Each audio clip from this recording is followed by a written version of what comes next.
हर रोज एक नई कहानी देखने के लिए चैनल को सब्सक्राइब करें और बेल आइकन दबाना ना भूलें। अंधी बहू की बहरी सास। माधुरी बड़े ही ठाट बाट से अपने बेटे अनिकेत की शादी करके राखी को अपने घर लेकर आती है। माधुरी को सुनाई नहीं देता था, वो बहरी थी, जिसके चलते राखी अपनी सास का बहुत अच्छे से ख्याल रखती थी। लेकिन अनिकेत अपनी माँ को पसंद नहीं करता था। वो उनके बहरेपन से बहुत दुखी था, इसलिए ज्यादा उनसे बात भी नहीं करता था। एक दिन शाम के समय अनिकेत ऑफिस से घर आता है, तभी माधुरी उसे हॉल में ही रोक लेती है। बेटा, आ गया तू ऑफिस से?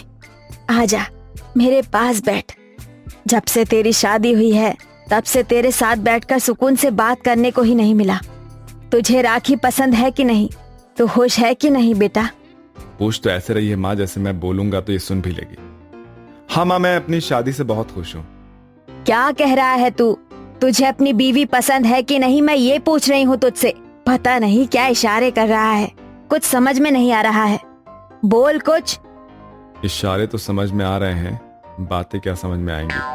हाँ, मैं खुश हूँ राखी के साथ। मैंने तुझे नाचने के लिए नहीं बोला है, ये पूछा है राखी के साथ तू खुश है कि नहीं। बहरी मैं हूँ, सुनाई खुद को नहीं दे रहा है, नालायक कहीं का। हे भगवान, ये बहरी माँ खुद तो सारी बातें गलत समझती है और नालायक मुझे बता रही है। इनका कुछ नहीं हो सकता। अनिकेत इतना कहकर अपने कमरे में चला जाता है, जहाँ वो दरवाजे पर अपनी पत्नी राखी को खड़े हुए देखता है। तुम यहाँ द्वारपाल की तरह क्यों खड़ी हो? तुम्हें भी कोई नेक चार चाहिए क्या? हाँ? तभी मुझे अंदर आने दोगी? नहीं, वो बात नहीं है। मैं अंदर कमरे में काम ही कर रही थी, तभी मैंने आपकी आवाज सुनी तो देखने के लिए बाहर आकर खड़ी हो गई। अब आ गया ना मैं, तो चलो अंदर। फिर यहाँ क्यों खड़ी हो? एक बात बताइए कि आप माँ जी से हमेशा ऐसे गुस्से में क्यों बात करते हैं? वो बहरी है, लोगों की बात नहीं समझ पाती है, तो उस जगह हमें उन्हें शांति से समझाने की कोशिश करनी चाहिए, ना कि उन पर चिल्लाना चाहिए। हाँ, तो जब उन्हें पता है कि वो बहरी है तो उन्हें चुप रहना चाहिए ना, किसी से बात ही नहीं करनी चाहिए। लेकिन उनकी तो जुबान ही बंद नहीं होती है। सुन तो वो पाएंगी नहीं, लेकिन जानना सब कुछ है उनको। ठीक है, इसमें इतना गुस्सा करने वाली कोई बात नहीं है। वो जो भी है, जैसी भी है, आपकी माँ है। हाँ हाँ ठीक है, अभी तक उन्होंने मेरा सर खाया है, अब तुम मत खाओ। सारी बातें ये कमरे के दरवाजे पर ही खड़ी होकर कर लोगी क्या? अनिकेत इतना कहकर कमरे में चला जाता है और राखी रसोई में जाकर अपने कामों में लग जाती है। समय बीतता है और तभी एक दिन सीढ़ियों से उतरते समय राखी का पैर फिसल जाता है और उसके सर पर गहरे चोट लग जाते हैं। अनिकेत तुरंत राखी को लेकर हॉस्पिटल जाता है, जहां चेकअप के बाद पता चलता है कि सर पर गहरी चोट लगने की वजह से राखी की आंखों की रोशनी चली गई है, जिसे सुनकर अनिकेत के होश उड़ जाते हैं। थोड़ी देर बाद वो राखी को लेकर घर आता है और उसकी आंखों पर काला चश्मा देखकर माधुरी हैरान रह जाती है। बेटा, ये बहू की आंखों को काला चश्मा क्यों लगाया हुआ है? उसकी आंखों में कोई दिक्कत है क्या? सब कुछ ठीक है ना? कोई परेशानी वाली बात तो नहीं है? राखी की आंखों की रोशनी चली गई है, अब वो कभी भी देख नहीं सकती है, इसलिए उसे काला चश्मा लगाया है। हाय राम, ये क्या हो गया? बहू की आंखों का ऑपरेशन हो गया, लेकिन इसके तो सर पर चोट आई थी ना, तो ऑपरेशन किस चीज का हुआ है? यार सुन, ये सकती नहीं है और इशारों का मतलब ये गलत निकालती है। इनको समझाओ भी तो कैसे समझाऊं? माँ तो बहरी थी ही, अब बीवी भी अंधी हो गई है। मेरी तो जिंदगी ही खराब हो गई यार। थोड़ी देर बाद अनिकेत राखी को लेकर कमरे में चला जाता है। दिन बीतते हैं और वो अपनी माँ और पत्नी की देखभाल करने की बहुत कोशिश करता है, लेकिन वो घर और बाहर की जिम्मेदारियों में पिसता जा रहा था। एक दिन सभी चीजों से परेशान होकर वो तिजोरी से बहुत सारे पैसे और गहने चोरी करके अपनी पत्नी और माँ से बहाना बनाकर हमेशा के लिए घर छोड़कर चला जाता है। महीने बीत जाते हैं, लेकिन अनिकेत वापस नहीं आता। तभी एक दिन उसकी पड़ोसन शांति उनके घर आती है। क्या बात है बहू, तू आज अकेली इतनी शांति से क्यों बैठी हुई है? तेरी सास कहाँ है? आंटी माँ जी अपने कमरे में आराम कर रही होंगी। मेरा मन नहीं लग रहा था, इसलिए मैं बाहर आ गई। बहू, मन लगेगा भी कैसे? इतनी कम उम्र में तूने अपनी आंखों की रोशनी खो दी। तेरा पति भी तुझे छोड़कर चला गया, पता नहीं कहाँ। सास तेरी बहरी है, पता नहीं और क्या देखना बाकी रह गया है तुझे।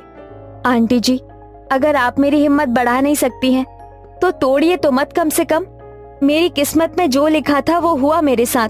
और रही बात मेरे पति की, तो वो आएंगे, जरूर आएंगे। बहू, ये सब बातें सिर्फ अपने दिल को बहलाने वाली है। अगर तेरे पति को वापस आना होता तो कब का आ गया होता। वो अपनी अंधी पत्नी और बहरी माँ को छोड़कर हमेशा के लिए चला गया। ये बात तू मान ले, जितनी जल्दी उतना अच्छा है तेरे लिए। शांति इतना कहकर अपने घर चली जाती है। उसकी बात सुनकर राखी बहुत दुखी होती है। महीनों गुजर जाते हैं लेकिन अनिकेत का कोई अता पता नहीं था। धीरे धीरे सबकी आस टूट रही थी। एक दिन दोनों सास बहू शाम के समय कुछ सामान लेने के लिए शॉपिंग मॉल जाते हैं। मॉल देखते ही माधुरी की आंखें खुल जाती है और वो अपनी बहू को छोड़कर आगे बढ़ जाती है। तभी राखी धीरे धीरे चलते हुए एक औरत से टकरा जाती है। अंधी है क्या? तुझे दिखाई नहीं देता है? अंधी किसको बोला तूने? मैं तुझे अंधी दिखाई दे रही हूँ क्या? अंधी नहीं होती तो मेरी तरफ देखकर बात करती ना, कहीं और देखकर थोड़ी बोलती। मैं कहीं और देखकर इसलिए बोल रही हूँ क्योंकि मुझे उस औरत की शक्ल नहीं देखनी है जिसके अंदर बात करने की तमीज नहीं है। राखी उस औरत से लड़ ही रही होती है कि तभी वहीं दूसरी तरफ माधुरी पीछे मुड़ती है और अपनी बहू को न देखकर दोबारा से गेट की तरफ भागती है। वहां पहुंचकर वो देखती है कि राखी लोगों की भीड़ में खड़ी होती है। तभी वो उसके पास जाकर उसका हाथ पकड़कर अपने साथ लेकर चली जाती है। थोड़ी देर बाद दोनों घर वापस आ जाती हैं। ऐसे ही कुछ दिन और बीत जाते हैं। तभी एक दिन माधुरी मंदिर से लौटते हुए सड़क के बीचों बीच में चल रही थी। सभी गाड़ी वाले हॉर्न मार मार कर परेशान हो जाते हैं लेकिन माधुरी को सुनाई नहीं देता। तभी एक गाड़ी का ड्राइवर उतरकर माधुरी के पास जाता है। माता जी बहरी हो क्या? आपको सुनाई नहीं दे रहा है क्या? इतनी देर से सभी लोग हॉर्न बजा रहे हैं लेकिन आप तो अपनी मस्ती में चली ही जा रही हैं। क्या हुआ भैया, रास्ता भूल गए हो क्या? और सड़क पर इतनी गाड़ी क्यों खड़ी है? कोई रैली निकलने वाली है क्या? माता जी मैं रास्ता नहीं भूला हूँ। आप रास्ते के बीच में खड़ी हैं। आगे से जाम लगा रखा है आपने पूरी सड़क पर और यहाँ कोई रैली नहीं निकल रही है। भैया सब लोगों ने इतनी भीड़ क्यों लगा रखी है? कोई भंडारा चल रहा है क्या यहाँ पर?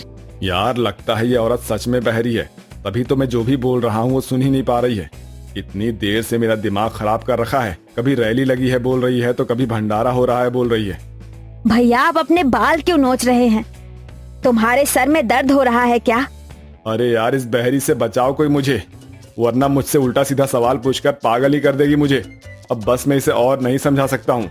ड्राइवर इतना कहकर माधुरी को सड़क के दूसरे साइड जोर से धक्का मारता है और वो जमीन पर गिरने ही वाली होती है कि तभी वहाँ पर एक आदमी आकर उसे संभाल लेता है, जो कि कोई और नहीं उसका बेटा अनिकेत होता है। जिसे देखते ही माधुरी उसे अपने आप से दूर करके घर चली जाती है। तभी अनिकेत भी पीछे से आता है। माँ मेरी बात सुनो, माँ मुझे समझाने का एक मौका तो दो। इतने महीने बाद अपने पति की आवाज सुनकर राखी दंग रह जाती है। उसे विश्वास ही नहीं होता है कि अनिकेत वापस आ गया है। तभी वो अनिकेत को आवाज लगाती है। आप आ गए? आप कहाँ चले गए थे हमें छोड़कर? आपको पता है आपके जाने के बाद हमें कितना कुछ सहना पड़ा। आपको ऐसा नहीं करना चाहिए था। मैं मानता हूँ कि मुझसे बहुत बड़ी गलती हुई है लेकिन मुझे अपनी गलती का पछतावा है और मैं अपनी गलती सुधारना चाहता हूँ और वो भी आप दोनों का सहारा बनकर। राखी मुझे एक मौका दे दो प्लीज। अनिकेत को अपनी गलती पर पछताते हुए देखकर दोनों उसे माफ कर देते हैं, जिसके बाद अनिकेत अपनी पत्नी और अपनी माँ का अच्छे से ख्याल रखना शुरू कर देता है। इस तरह से अंधी बहू और बहरी सास दोनों को अपना खोया हुआ सहारा वापस मिल जाता है और सभी एक साथ खुशी खुशी रहने लगते हैं। विद्या को अपने नाम की तरह पढ़ना बहुत पसंद था। कहने को तो विद्या ने एक गरीब परिवार में जन्म लिया था, पर उसके पिता अनिल और माँ ज्योति ने अपनी बेटी की पढ़ाई के लिए दिन रात मेहनत की थी। ऐसे ही विद्या के 12वीं कक्षा की परीक्षा के बाद जब रिजल्ट का समय आता है तो वो चेहरे पर बड़ी सी मुस्कान लिए अपने घर आती है और खुशी से अपने घर वालों से कहती है, माँ पापा कहाँ हैं? जल्दी आइए। क्या हुआ बेटा, तू इतना खुश किस बात से है? हाँ बेटा क्या हुआ बता ना। अरे आज तो तेरी परीक्षा का परिणाम आने वाला था ना, क्या रहा बेटा? अरे पापा वही तो लेकर आई हूँ। आपको पता है हर वर्ष की तरह इस वर्ष भी आपकी बेटी ने 12वीं कक्षा में प्रथम स्थान प्राप्त किया है। जुग जुग जियो मेरी बच्ची, बहुत बहुत बधाई हो तुझे। हाँ बेटा, हम दोनों तो कभी पढ़ लिख ना सके, पर तुझे ऐसे पढ़ाई में सफलता हासिल करते देखा हम दोनों का सर गर्व से ऊंचा हो गया। बेटा अब तू आगे क्या करना चाहती है? पापा मैं अब अपना ट्यूशन सेंटर खोलना चाहती हूँ, जहाँ मैं बच्चों और आसपास की औरतों को पढ़ना लिखना सिखाना शुरू करूँगी, ताकि हर किसी को शिक्षा का भरपूर ज्ञान मिल सके। ठीक है बेटा, पर हाँ तेरी सबसे पहली विद्यार्थी वो क्या कहते हैं, अ स्टूडेंट मैं ही बनूंगी। अ स्टूडेंट नहीं माँ, स्टूडेंट। विद्या की बात सुनकर सभी खिलखिलाकर हंसने लगते हैं। ऐसे ही एक रात विद्या घर के आंगन में खाट पर लेटी हुई खुद से कहती है। माँ पापा ने आज तक मेरी पढ़ाई के लिए बहुत कुछ किया। इतनी मेहनत से मुझे पढ़ा लिखा कर सफल किया ताकि मेरा टीचर बनने का सपना पूरा हो सके। और अब अपने इस सपने की शुरुआत मैं गरीब बेटी का ट्यूशन सेंटर खोल के करूँगी। माँ पापा ने आज तक मेरे लिए किया, अब मैं उनके लिए करूँगी। ऐसे ही अपनी आंखों में हजारों सपने बसाए विद्या घर के आंगन में ही सो जाती है और अगली सुबह जागकर वो अपनी माँ से कहती है, माँ मैं कह रही थी क्यों ना मैं घर घर जाकर सारी औरतों और लड़कियों को अपने ट्यूशन सेंटर के बारे में बता दूं ताकि सब लोग आना शुरू कर दें। तो बेटा चल मैं तेरी मदद कर देती हूँ, तेरे साथ चलती हूँ घर घर कहने के लिए। ठीक है माँ, काम खत्म करके जल्दी चलते हैं, सबको बताना भी तो है। घर का काम खत्म करने के बाद विद्या ज्योति गांव के घर घर में जाकर अपने ट्यूशन सेंटर के बारे में बताने लगती है, जहां कई लोग तो विद्या के विचारों से खुश हो जाते हैं, पर कई औरतें और आदमी उसे गलत समझते हैं। ऐसे ही घर घर सूचना देते हुए वो अपने काका मुरली के घर पर जाती है, जहां जाकर विद्या अपने ट्यूशन सेंटर के बारे में बताती है, जिस पर मुरली बोलता है, अरे ओ पागल छोरी, तेरा दिमाग फिर गया है क्या? क्या उल बातें कर रही है? अरे औरतें घर का चूल्हा चौका करती हुई अच्छी लगती हैं, ना कि ऐसे किताब पढ़ते हुए। मुरली काका कैसी बातें करते हैं आप? शिक्षा पर सभी का समान अधिकार है, फिर चाहे काकी हो, मैं हूँ या कोई जन्म लेती बच्ची ही क्यों ना हो। आप कैसी बातें कर रहे हैं? अगर काकी पढ़ लिख कर कुछ सीख जाएंगी तो आगे जाकर काम में आपकी ही तो मदद करेंगी।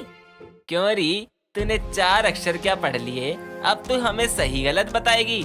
सुन ले छोरी, औरतों को घर का काम करना ही शोभा देता है, और आज के बाद हमारे घर पे ये शिक्षा का ज्ञान देने मत आइयो।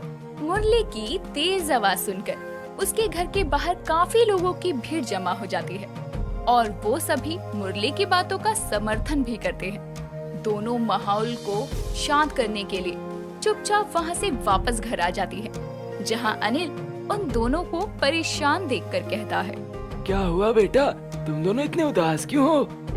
जी वो क्या बताऊँ, हम दोनों विद्या के ट्यूशन सेंटर का प्रचार करने के लिए गए थे, पर वहाँ।